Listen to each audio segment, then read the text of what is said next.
There are a lot of things that I could teach you about Spanish, but there is only one thing that I will teach you today. I, right after this.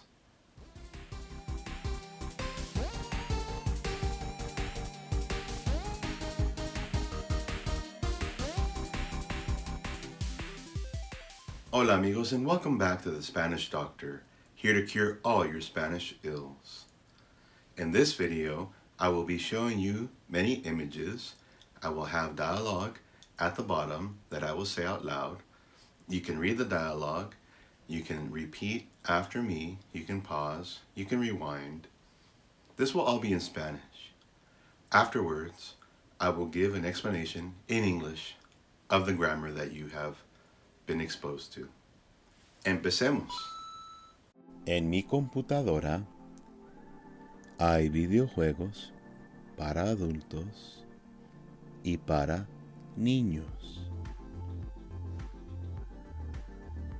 Hay humanos y hay extraterrestres. Hay caballos.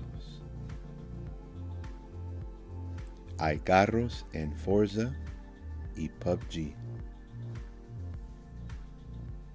Hay aviones en Fortnite. No hay aviones en Apex Legends, pero sí hay robots. Hay vaqueros en los videojuegos. También hay zombies.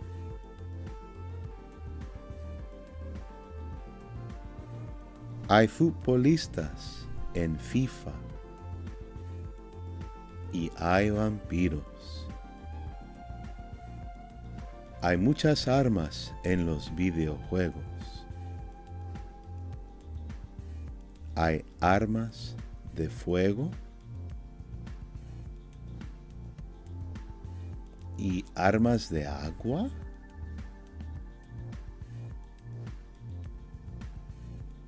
Hay hombres y hay mujeres. Hay terror y hay belleza. A veces hay victoria.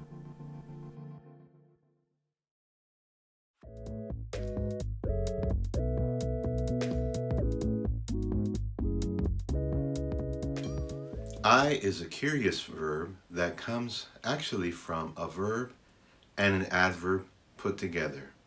A, e. It literally means it has there.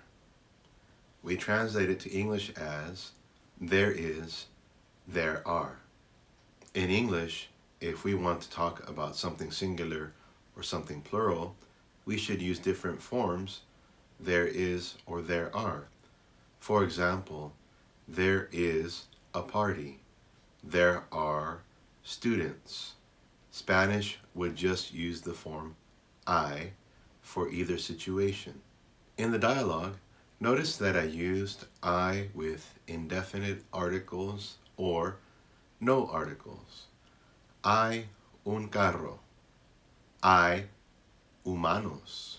That is very often how we'll use I, either in a non-specific way, or also when we talk about something for the first time. And that's also how we use indefinite articles. For example, hay un carro. El carro es un Dodge. Hay una mujer. La mujer es Nix. The first time we talk about something, we use an indefinite article.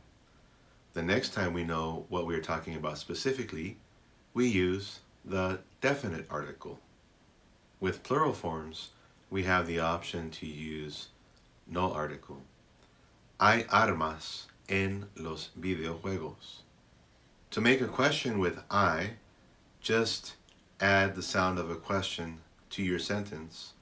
And if you're writing, of course, you can write the Spanish question marks.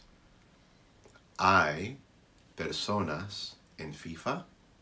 Sí, Hay personas en FIFA. Hay aviones en Fortnite. Sí, hay aviones en Fortnite. Hay aviones en Apex Legends. No, no hay aviones en Apex Legends.